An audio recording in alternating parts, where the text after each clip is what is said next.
Baik, oke. Saya minta komentar dari Mas Hanta kalau begitu. Jadi Mas Hanta, kalau kemudian ini dianggap melempem, kemudian tadi Mas Bimo juga mengatakan ya mungkin solusinya adalah bisa undang-undang kepresidenan begitu. Bagaimana analisa Anda? Mana yang bisa publik tafsirkan begitu, yang mungkin terjadi dekat-dekat hari ini?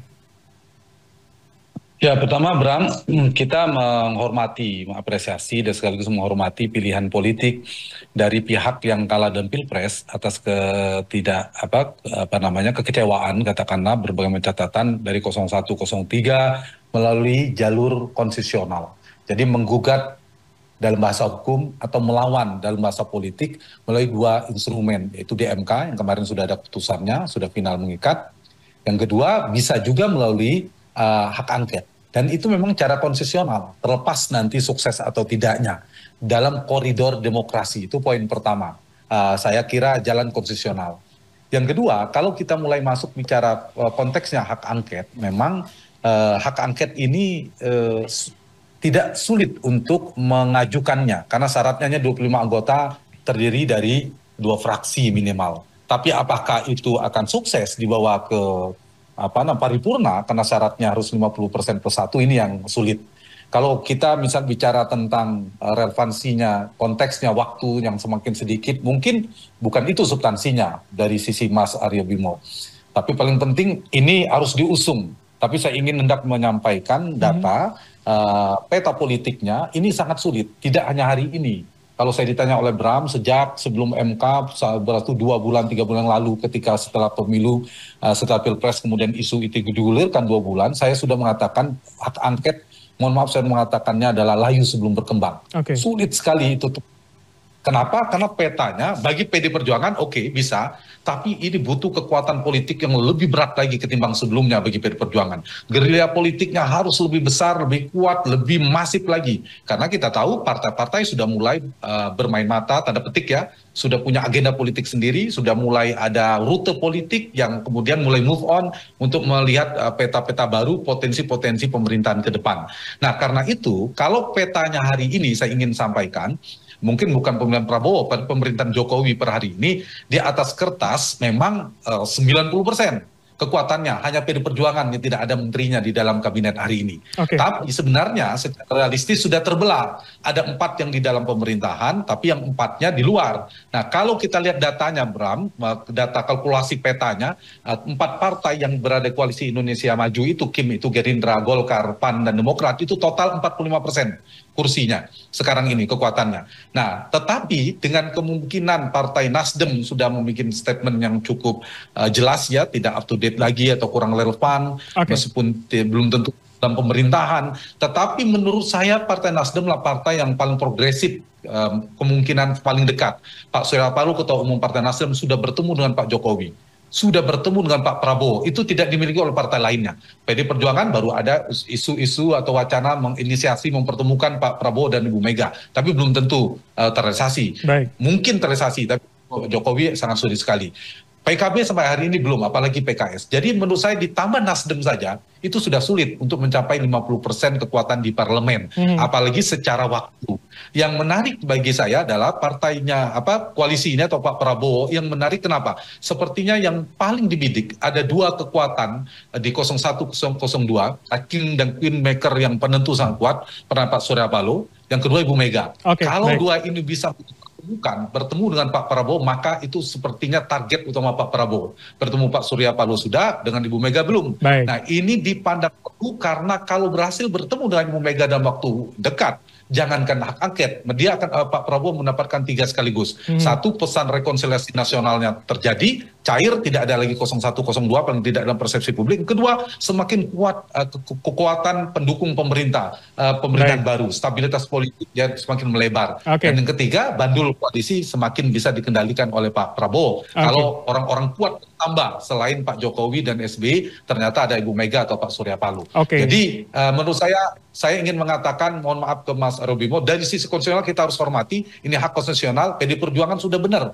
melakukan melawan dalam jalur konstitusi. Tapi kalau saya ditanya mengkalkulasi potensi peluang kemenangan untuk merealisasikannya, amat kecil, hampir Oke, tidak ada baik, peluang. baik. Mas Hanta, kami dapat poin Anda. Jadi artinya pun kemudian akan dijalankan oleh PDP, gerilyanya harus lebih kuat begitu ya. Nah, Mas Hanta, jadi artinya dengan highlight soal komunikasi politik, artinya ini pintu besar begitu ya bagi elemen lain di luar Koalisi Indonesia Maju untuk bisa bergabung dan memperkuat nantinya. Ya, saya kira itu yang akan fasenya pasca keputusan MK yang akan bergulir adalah semakin intensifnya komunikasi, pertemuan, negosiasi dan lobby politik antar partai, elit partai. Misalnya kita mulai tadi Pak Prabowo akan bertemu dengan Mas Gibran. Jadi kita akan lihat fase-fase ini di mana akan semakin sering bertemunya Pak Prabowo dengan partai-partai di dalam koalisi. Bicara apa dengan Golkar, dengan PAN dan dengan Partai Demokrat, bicara tentang nomenklatur kabinet, bicara tentang jatah kursi menteri masing-masing berapa, bicara tentang nama yang direkomendasikan oleh partai, itu pasti itu Bram yang akan ketimbang tadi bertarung dengan isu hak angket. Baik. Yang kedua, dia akan bicara dengan komunikasi, negosiasi dengan partai-partai yang belum bergabung dengan pemerintahan. Seperti saya katakan tadi, ada partai Nasdem, terutama Nasdem. Kemudian PKB, termasuk PD Perjuangan, akan berusaha dibidik oleh Prabowo dan koalisinya. Baru kemudian mungkin juga PKS. Nah, karena itu kita lihat perkembangannya dengan Nasdem itu yang paling progresif. Tinggal eksekusi sebenarnya. Tinggal kesepakatan akan bergabung dugaan saya. Yang kedua, kalau PD Perjuangan kita lihat hilal politiknya, apakah berhasil pertemuan Prabowo dan Megawati. Kalau ada pertemuan, ada potensi. Tapi kalau pertemuan itu tidak terrealisasi, meskipun keinginan Mbak Puan sangat besar, itu tanda agak sulit juga terrealisasi. Sementara PKB kecenderungan kuat juga. Kalau PKS saya melihat lebih pada menunggu dalam arti kalau diajak atau tidak. Kalau diajak kemungkinan akan bergabung juga. Jadi kebutuhan Pak Prabowo adalah bagaimana dia ingin menyukseskan pemerintahannya dengan proposal yang menunaikan janji-janji kampanyenya, proposalnya ke pemerintahan ke parlemen itu berjalan lancar. Maka selain tadi ya pesan persatuan, mendapatkan kesan bahwa ada rekonsiliasi, itu yang ingin dicapai. Sudah bertemu Pak Surya Paloh, pengen bertemu ketua yang lain dan seterusnya. Yang kedua tadi tujuannya adalah memperbesar koalisi, tapi kita berharap biar demokrasi kita sehat, jangan semuanya gabung pemerintahan. Saya berharap dua minimal itu tetap berada di luar pemerintahan untuk mengimbangi. Tapi apakah itu dua itu Nasdem dalam pembacaan Anda, Mas Hanta? Gimana? Yang tapi di luar, apakah kalau saya melihat, ya. Jadi pembacaan dua yang di luar menurut Anda kan Anda katakan tidak semua, itu salah satunya Nasdem atau Nasdem yang ada di dalam? Kalau saya ditanya harapan, saya berharap pada dua partai yang sudah memiliki jam terbang, genetik politik, dan pengalaman politik di luar pemerintahan cukup kuat, yaitu PD Perjuangan dan PKS. Itu sudah terbukti, piawai di luar pemerintahan, genetik, DNA politiknya juga kuat di luar pemerintahan. Saya bicara realistis begitu. Tapi kalau di sisi Pak Prabowo, mungkin semua akan diajak.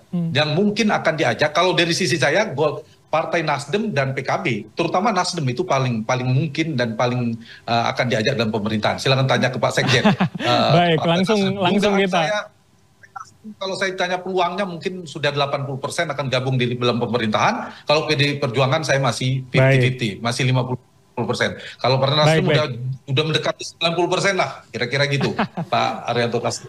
Seberapa akan sulit, saya ingin spesifik bahwa kemudian bagaimana komunikasi dengan PDIP akan menemui jalan bersama atau bertemu tapi tidak bersama, Mas Hanta? Singkat saja. Ya, PDIP ini memang paling menjadi prioritas yang dibidik komunikasinya oleh Pak Prabowo, kan posisinya sangat strategis ya. Dan menurut saya potensinya, saya belum bisa memprediksi bahwa pasti akan di luar di dalam. Masih 50-50. Nasdem saya lebih berani memprediksi sudah berada akan lebih banyak potensi bergabung di pemerintahan. Bahwa karena PDI Perjuangan, Ibu Mega itu saya sering mengulang, satu-satunya yang saya percaya bisa menolak kalau diajak dalam pemerintahan. Karena sudah terbukti 10 tahun di luar pemerintah Pak SBY itu bisa dilakukan meskipun Pak Taufik Kemas almarhum pada saat itu barangkali memiliki pandangan politik yang berbeda.